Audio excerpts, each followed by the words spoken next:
ਸਾਂਝੇ civil code ਦਾ ਮੁੱਦਾ ਕੀ ਹੈ? ਇਹ ਕੋਡ ਆਖਿਰਕਾਰ ਕੀ ਹੈ? ਇਹਦਾ ਰੌਲਾ ਇੰਨਾ ਕਿਉਂ ਪੈ ਰਿਹਾ ਹੈ? ਬੀਜੇਪੀ ਇਸ ਦੀ ਜ਼ੋਰਦਾਰ ਹਮਾਇਤ ਕਿਉਂ ਕਰ ਰਹੀ ਹੈ? ਘੱਟ ਗਿਣਤੀਆਂ ਵਿਰੋਧ ਕਿਉਂ ਕਰ ਰਹੀਆਂ ਨੇ? ਅੱਜ ਤਾਂ ਇਹ ਖਬਰ ਹੋਰ ਵੀ ਵੱਡੀ ਹੋ ਗਈ ਹੈ ਜਦੋਂ ਯੂਸੀਸੀ ਦੇ ਮੁੱਦੇ ਤੇ ਪੰਜਾਬ ਦੇ ਮੁੱਖ ਮੰਤਰੀ ਭਗਵੰਤ ਮਾਨ ਨੇ ਦਿੱਲੀ ਦੇ ਮੁੱਖ ਮੰਤਰੀ ਅਤੇ ਆਪਣੀ ਪਾਰਟੀ ਦੇ ਕੌਮੀ ਕਨਵੀਨਰ ਅਰਵਿੰਦ ਕੇਜਰੀਵਾਲ ਤੋਂ ਵੱਖਰਾ ਸਟੈਂਡ ਲੈ ਲਿਆ ਹੈ। ਸੋ ਇਹ ਜਿਹੜੇ ਸਾਰੇ ਸਵਾਲ ਆਪਾਂ ਚੁੱਕੇ ਨੇ, ਇਹਨਾਂ ਸਾਰਿਆਂ ਦੇ ਉੱਤਰ ਤੁਹਾਨੂੰ ਦੇਵਾਂਗੇ, ਕਿਉਂਕਿ ਤੁਹਾਡੇ ਮਨ ਦੇ ਵਿੱਚ ਵੀ ਆਉਂਦਾ ਹੋਣਾ ਕਿ ਆਖਿਰਕਾਰ ਇਹ ਕੋਡ ਹੈ ਕਿ ਜਿਹਦਾ ਇੰਨਾ ਰੌਲਾ ਪੈ ਰਿਹਾ ਹੈ। ਸਤਿ ਸ਼੍ਰੀ ਅਕਾਲ ਜੀ ਦਾ ਖਾਲਸ ਟੀਵੀ ਦੇਖਣ ਵਾਲੇ ਦੇਸ਼ ਦੁਨੀਆ ਦੇ ਸਾਡੇ ਸਾਰੇ ਦਰਸ਼ਕਾਂ ਦਾ ਬਹੁਤ-ਬਹੁਤ ਸਵਾਗਤ ਹੈ। ਖਾਲਸ ਟੀਵੀ ਦੀ ਪ੍ਰਾਈਮ ਸਟੋਰੀ ਦੇ ਨਾਲ ਮੈਂ ਹਰਸ਼ਰਨ ਕੌਰ। ਇੱਕ ਹੀ ਪਰਿਵਾਰ ਦੇ ਦੋ ਲੋਕਾਂ ਦੇ ਲਈ ਵੱਖੋ-ਵੱਖ ਨਿਯਮ ਕਿਵੇਂ ਹੋ ਸਕਦੇ ਨੇ? ਇਸ ਡਬਲ ਨਿਯਮ ਦੇ ਨਾਲ ਘਰ ਕਿਵੇਂ ਚੱਲੂਗਾ? ਸੁਪਰੀਮ ਕੋਰਟ ਵਾਰੀ-ਵਾਰੀ ਕਹਿ ਰਿਹਾ ਹੈ, ਸੁਪਰੀਮ ਕੋਰਟ ਡੰਡਾ ਕਰ ਰਿਹਾ ਹੈ, ਕਹਿੰਦਾ ਹੈ ਕਿ ਸਾਂਝਾ ਸਿਵਲ ਕੋਡ ਲੈ ਕੇ ਆਓ, ਪਰ ਵੋਟ ਬੈਂਕ ਦੇ ਭੁੱਖੇ ਲੋਕ ਇਹਦੇ ਵਿੱਚ ਅੜਿੰਗਾ ਲਾ ਰਹੇ ਨੇ। ਬੀਜੇਪੀ ਸਭ ਦਾ ਸਾਥ ਤੇ ਸਭ ਦਾ ਵਿਕਾਸ ਦੀਆਂ ਭਾਵਨਾਵਾਂ ਨਾਲ ਕੰਮ ਕਰ ਰਹੀ ਹੈ।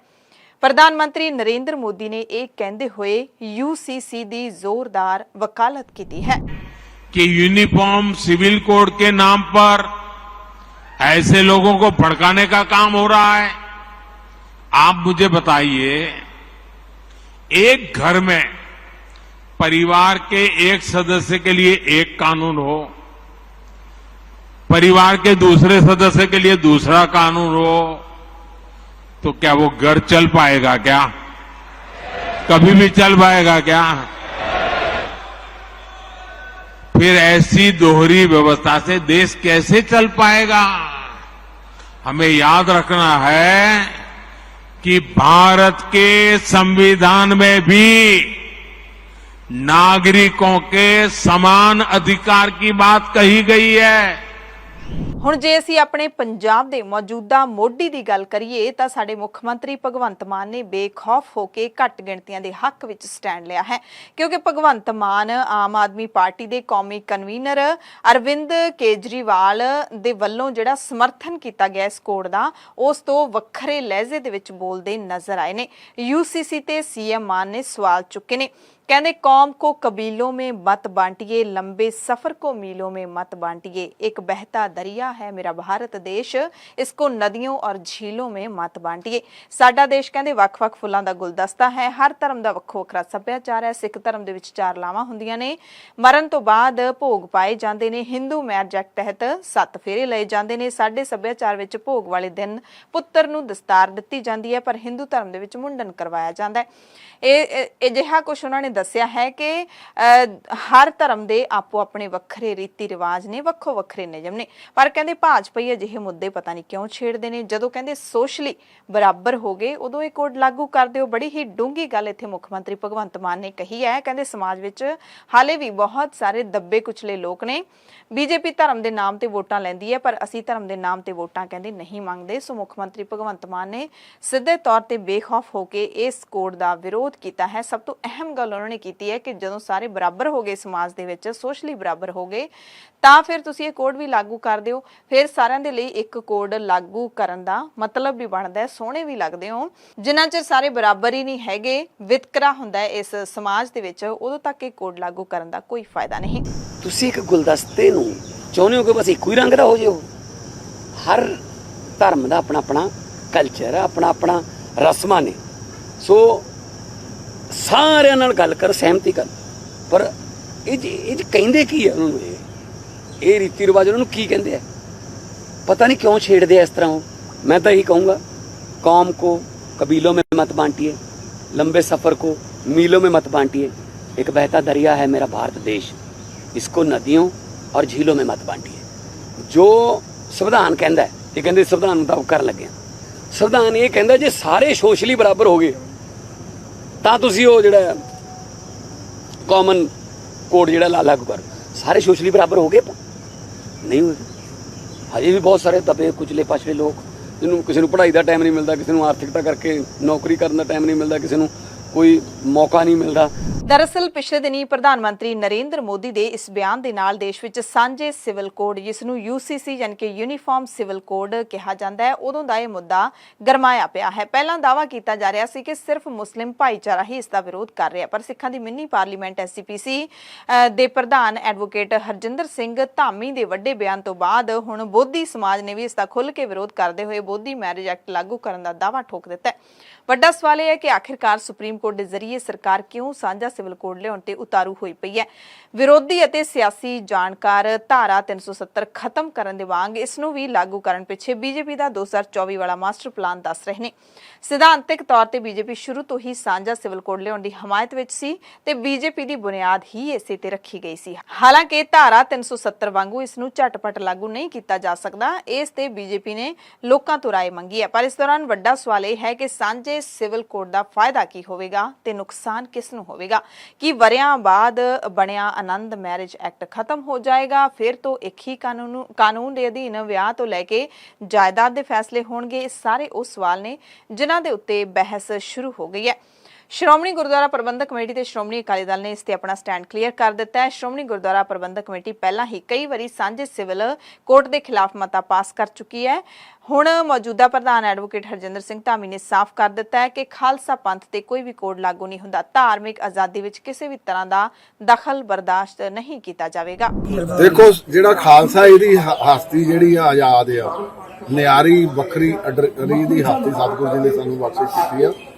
ਇਹਦੇ ਉੱਤੇ ਕੋਈ ਕੋਡ ਵੀ ਲਾਗੂ ਨਹੀਂ ਹੁੰਦਾ। ਖਾਲਸੇ ਦਾ ਆਪਣਾ ਕੋਡ ਹੈ ਜਿਹੜਾ ਗੁਰੂ ਸਾਹਿਬ ਨੇ ਸਾਨੂੰ ਬਖਸ਼ਿਸ਼ ਕੀਤਾ। ਠੀਕ ਆ, ਯੂਨੀਫਾਈਡ ਸਿਵਲ ਕੋਡ ਜਿਹੜਾ ਇਹ ਮੈਂ ਸਮਝਦਾ ਇਹ ਜਿਹੜਾ ਬਹੁਤ ਪਛਾਈ ਤੇ ਇਹ ਯੂਨੀਅਨ ਆਫ ਇੰਡੀਆ ਆ। ਇੱਥੇ ਵੱਖ-ਵੱਖ ਸਟੇਟਾਂ ਆ, ਵੱਖ-ਵੱਖ ਸਟੇਟਾਂ ਦਾ ਵੱਖ-ਵੱਖ ਕਲਚਰ ਆ ਤੇ ਜੇ ਵੀ ਇਦਾਂ ਦਾ ਕੋਈ ਫੋਰਸ ਕਰਾਂਗੇ ਆਪਾਂ ਜਿੱਦਾਂ ਯੂਨੀਫਾਈਡ ਸਿਵਲ ਕੋਡ ਦੇ ਤੌਰ ਦੇ ਉੱਤੇ ਤੇ ਸਾਡੀਆਂ ਰਵਾਇਤਾਂ ਵੀ ਖਤਮ ਹੋ ਜਾਣਗੀਆਂ, ਕਲਚਰ ਵੀ ਖਤਮ ਹੋ ਜਾਣਗੇ ਤੇ ਬਹੁਤ ਸਾਰੇ ਲੋਕਾਂ ਦੀਆਂ ਭਾਵਨਾਵਾਂ ਵੀ ਜਿਹੜੀਆਂ ਇੰਜਰ ਹੋਣਗੀਆਂ।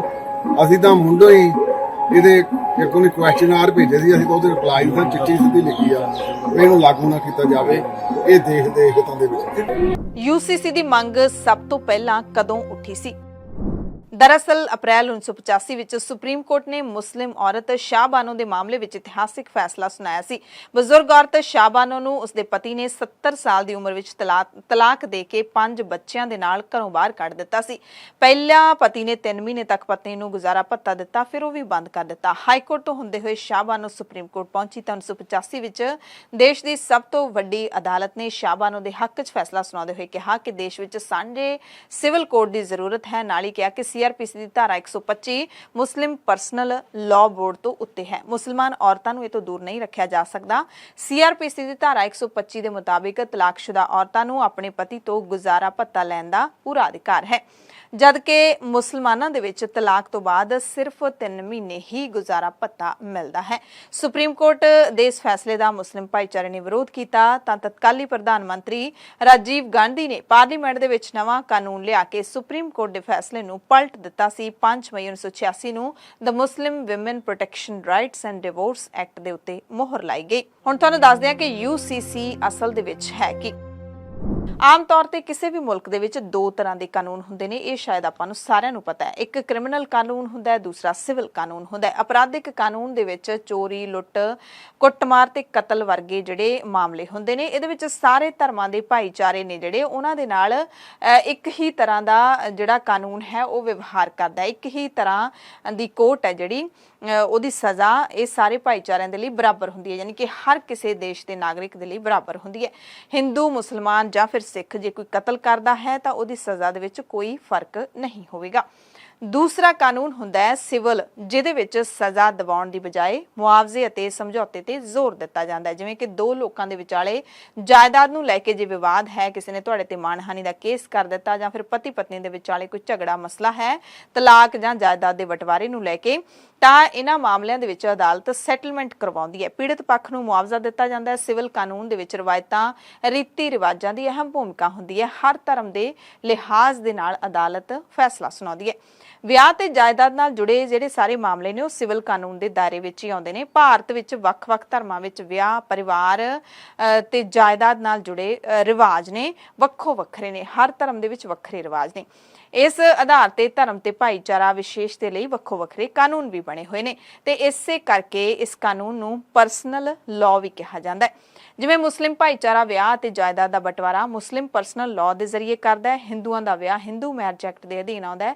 ਈਸਾਈਆਂ ਦਾ ਆਪਣਾ ਐਕਟ ਹੈ। ਸਿੱਖ ਆਨੰਦ ਮੈਰਿਜ ਐਕਟ ਲਾਗੂ ਹੋਣ ਦੀ ਹਾਲਾਂਕਿ ਉਡੀਕ ਕਰ ਰਹੇ ਨੇ। ਸੋ ਹੁਣ ਤੁਹਾਨੂੰ ਪਤਾ ਲੱਗ ਗਿਆ ਹੋਣਾ ਕਿ ਹਰ ਮੁਲਕ ਦੇ ਵਿੱਚ ਇਹ 2 ਤਰ੍ਹਾਂ ਦੇ ਕਾਨੂੰਨ ਹੀ ਹੁੰਦੇ ਨੇ। ਪਰ ਹੁਣ ਭਾਰਤ ਦੇ ਵਿੱਚ ਸਾਂਝਾ ਸਿਵਲ ਕੋਡ ਬਣਾਉਣ ਦੀ ਜਿਹੜੀ ਮੰਗ ਕੀਤੀ ਜਾ ਰਹੀ ਹੈ ਉਸ ਦੇ ਜ਼ਰੀਏ ਪਰਸਨਲ ਲਾਅ ਨੂੰ ਖਤਮ ਕਰਕੇ ਸਾਰਿਆਂ ਦੇ ਲਈ ਇੱਕੋ ਜਿਹਾ ਕਾਨੂੰਨ ਬਣਾਏ ਜਾਣ ਦੀ ਮੰਗ ਕੀਤੀ ਜਾ ਰਹੀ ਹੈ। ਯਾਨੀ ਕਿ ਜਿਵੇਂ ਕ੍ਰਿਮੀਨਲ ਕਾਨੂੰਨ ਉਹ ਸਾਰਿਆਂ ਦੇ ਲਈ ਇੱਕੋ ਜਿਹਾ ਵਿਵਹਾਰ ਕਰਦਾ ਹੈ, ਇੱਕੋ ਜਿਹੀ ਸਜ਼ਾ ਨਿਰਧਾਰਿਤ ਕਰਦਾ ਹੈ, ਉਸੇ ਤਰ੍ਹਾਂ ਹੀ ਪਰਸਨਲ ਲਾਅ ਨੂੰ ਖਤਮ ਕਰਕੇ ਸਾਰਿਆਂ ਦੇ ਲਈ ਸਾਂਝਾ ਜਿਹੜਾ ਸਿਵਲ ਕੋਡ ਹੈ ਉਹ ਬਣਾਉਣ ਦੀ ਮੰਗ ਹੈ, ਜਿਹੜੀ ਹਮਾਇਤ ਹੈ ਉਹ ਸੈਂਟਰ ਸਰਕਾਰ ਦੇ ਵੱਲੋਂ ਕੀਤੀ ਜਾ ਰਹੀ ਹੈ। ਯਾਨੀ ਕਿ ਭਾਰਤ ਵਿੱਚ ਰਹਿਣ ਵਾਲੇ ਹਰ ਨਾਗਰਿਕ ਦੇ ਲਈ ਨਿੱਜੀ ਮਾਮਲਿਆਂ ਲਈ ਇੱਕ ਕਾਨੂੰਨ ਹੋਵੇਗਾ, ਭਾਵੇਂ ਉਹ ਕਿਸੇ ਵੀ ਧਰਮ ਜਾਂ ਫਿਰ ਜਾਤ ਦਾ ਹੋਵੇ। ਜਿਵੇਂ ਪਰਸਨਲ ਲਾਅ ਦੇ ਮੁਤਾਬਿਕ ਮੁਸਲਮਾਨਾਂ ਨੂੰ 4 ਵਿਆਹ ਕਰਵਾਉਣ ਦੀ ਇਜਾਜ਼ਤ ਹੈ, ਪਰ ਹਿੰਦੂ ਮੈਰਿਜ ਐਕਟ ਦੇ ਮੁਤਾਬਿਕ ਪਹਿਲੀ ਪਤਨੀ ਨੂੰ ਤਲਾਕ ਦੇਣ ਤੋਂ ਬਾਅਦ ਹੀ ਦੂਜਾ ਵਿਆਹ ਕਰਵਾਇਆ ਜਾ ਸਕਦਾ ਹੈ। ਸੋ ਸਾਂਝੇ ਸਿਵਲ ਕੋਡ ਦੇ ਤਹਿਤ ਜਿਹੜਾ ਕਾਨੂੰਨ ਹੋਏਗਾ ਉਹ ਸਾਰਿਆਂ ਲਈ ਇੱਕੋ ਜਿਹਾ ਹੋਏਗਾ। ਹੁਣ ਉਹ ਕਾਨੂੰਨ ਮੁਸਲਿਮ ਭਾਈਚਾਰੇ ਦੇ ਮੁਤਾਬਿਕ ਬਣਾਇਆ ਜਾਵੇਗਾ ਜਾਂ ਫਿਰ ਹਿੰਦੂ ਭਾਈਚਾਰੇ ਦੇ ਮੁਤਾਬਿਕ, ਇਹ ਹਾਲੇ ਕਿਸੇ ਨੂੰ ਕੁਝ ਪਤਾ ਨਹੀਂ ਹੈ। ਹਾਲਾਂਕਿ ਯੂਨੀਫਾਰਮ ਸਿਵਲ ਕੋਡ ਦੇ ਵਿੱਚ 10 ਚੈਪਟਰ ਨੇ। ਪਹਿਲੇ ਚੈਪਟਰ ਵਿੱਚ ਵਿਆਹ ਦੀ ਉਮਰ ਦੇ ਲਈ ਨਿਯਮ ਹੋਣਗੇ, ਦੂਸਰੇ 'ਚ ਤਲਾਕ ਦੇ ਆਧਾਰ ਨਾਲ ਜੁੜੇ ਨਿਯਮ ਹੋਣਗੇ, ਤਲਾਕ ਨਾਲ ਜੁੜਿਆ ਪ੍ਰੋਸੀਜਰ ਤੀਜੇ ਵਿੱਚ ਹੋਏਗਾ, ਚੌਥੇ ਚੈਪਟਰ ਵਿੱਚ ਮੇਨਟੇਨੈਂਸ ਤੈਅ ਕਰਨ ਦਾ ਆਧਾਰ, ਪੰਜਵੇਂ 'ਚ ਮੇਨਟੇਨੈਂਸ ਦੇਣ ਦਾ ਪ੍ਰੋਸੀਜਰ, ਛੇਵੇਂ ਦੇ ਵਿੱਚ ਗੋਦ ਲੈਣ ਦਾ ਆਧਾਰ, ਸੱਤਵੇਂ 'ਚ ਗੋਦ ਲੈਣ ਦਾ ਪ੍ਰੋਸੀਜਰ, ਅੱਠਵੇਂ 'ਚ ਜਾਇਦਾਦ ਦਾ ਵਾਰਿਸ ਅਤੇ ਵਿਰਾਸਤ ਦੇ ਨਿਯਮ, 9ਵੇਂ ਵਿੱਚ ਪਤੀ ਅਤੇ ਪਤਨੀਆਂ ਦੀ ਗਿਣਤੀ, 10ਵੇਂ ਵਿੱਚ ਪਰਿਵਾਰ ਦੀ ਪਲੈਨਿੰਗ ਨਾਲ ਜੁੜੇ ਨਿਯਮ ਯਾਨੀ ਕਿ ਬੱਚਿਆਂ ਦੀ ਗਿਣਤੀ। ਇਸ ਬਾਰੇ ਕਾਨੂੰਨ ਹੈ ਜਿਹੜਾ ਉਹ ਤੈਅ ਕੀਤਾ ਹੋਵੇਗਾ। ਸੋ ਇਹ ਸਾਰੀ ਜਾਣਕਾਰੀ ਸੁਣਨ ਤੋਂ ਬਾਅਦ ਤੁਹਾਨੂੰ ਅੰਦਾਜ਼ਾ ਤਾਂ ਹੋ ਹੀ ਗਿਆ ਹੋਣਾ ਕਿ ਘੱਟ ਗਿਣਤੀਆਂ UCC ਦਾ ਵਿਰੋਧ ਕਿਉਂ ਕਰ ਰਹੀਆਂ ਨੇ, ਪਰ ਫਿਰ ਵੀ ਤੁਹਾਨੂੰ ਦੱਸ ਦਿੰਦੇ ਹਾਂ ਕਿ ਵਿਰੋਧ ਕਿਉਂ ਹੋ ਰਿਹਾ ਹੈ। ਸਾਂਝੇ ਸਿਵਲ ਕੋਡ ਦਾ ਸਭ ਤੋਂ ਜ਼ਿਆਦਾ ਵਿਰੋਧ ਘੱਟ ਗਿਣਤੀ ਖਾਸ ਕਰਕੇ ਮੁਸਲਿਮ ਭਾਈਚਾਰੇ ਨੇ ਅੱਜ ਤੱਕ ਕੀਤਾ ਹੈ। ਉਹਨਾਂ ਦਾ ਕਹਿਣਾ ਹੈ ਕਿ ਸੰਵਿਧਾਨ ਦੀ ਧਾਰਾ 25 ਵਿੱਚ ਸਾਰੇ ਨਾਗਰਿਕਾਂ ਨੂੰ ਧਰਮ ਦੀ ਆਜ਼ਾਦੀ ਦਾ ਅਧਿਕਾਰ ਹੈ, ਇਸ ਲਈ ਵਿਆਹ ਸੱਭਿਆਚਾਰ ਦੇ ਨਾਲ ਜੁੜੇ ਮਾਮਲੇ ਵਿੱਚ ਕਾਨੂੰਨ ਨੂੰ ਥੋਪਣਾ ਸੰਵਿਧਾਨ ਦੇ ਖਿਲਾਫ ਹੋ ਜਾਊਗਾ। ਮੁਸਲਿਮ ਕਾਨੂੰਨ ਦੇ ਮੁਤਾਬਿਕ ਸ਼ਰੀਆ ਕਾਨੂੰਨ 1400 ਸਾਲ ਪੁਰਾਣਾ ਹੈ। ਇਹ ਕਾਨੂੰਨ ਕੁਰਾਨ ਅਤੇ ਪੈਗੰਬਰ ਮੁਹੰਮਦ ਸਾਹਿਬ ਦੀ ਸਿੱਖਿਆ ਤੇ ਆਧਾਰਿਤ ਹੈ, ਲਿਹਾਜ਼ਾ ਇਹ ਉਹਨਾਂ ਦੇ ਧਰਮ ਦਾ ਵਿਸ਼ਾ ਹੈ। ਮੁਸਲਮਾਨਾਂ ਨੂੰ ਚਿੰਤਾ ਹੈ ਕਿ 1947 ਤੋਂ ਬਾਅਦ ਮਿਲੀ ਧਾਰਮਿਕ ਆਜ਼ਾਦੀ ਨੂੰ ਹੌਲੀ-ਹੌਲੀ ਖੋਹਣ ਦੀ ਕੋਸ਼ਿਸ਼ ਕੀਤੀ ਜਾ ਰਹੀ ਹੈ। ਪਿਛਲੇ ਸਾਲ 2022 ਦੇ ਵਿੱਚ ਪ੍ਰਾਈਵੇਟ ਬਿੱਲ ਲਿਆਂਦਾ ਗਿਆ ਸੀ, ਉਹਦਾ ਕੀ ਮਕਸਦ ਸੀ?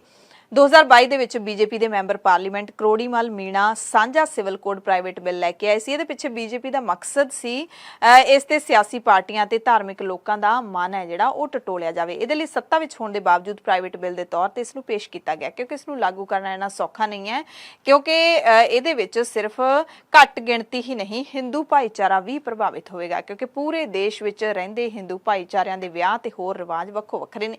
ਦੱਖਣੀ ਭਾਰਤ ਤੇ ਉੱਤਰੀ ਭਾਰਤ ਵਿੱਚ ਰਹਿਣ ਵਾਲੇ ਹਿੰਦੂ ਭਾਈਚਾਰੇ ਦੇ ਰਿਵਾਜ ਇੱਕ ਦੂਸਰੇ ਤੋਂ ਵੱਖ ਨੇ। ਸੋ ਜੇ UCC ਕਾਨੂੰਨ ਲਾਗੂ ਹੋ ਜਾਂਦਾ ਹੈ ਤਾਂ ਹਰ ਧਰਮ ਦੇ ਵੱਖ-ਵੱਖ ਕਾਨੂੰਨ ਖਤਮ ਹੋ ਜਾਣਗੇ।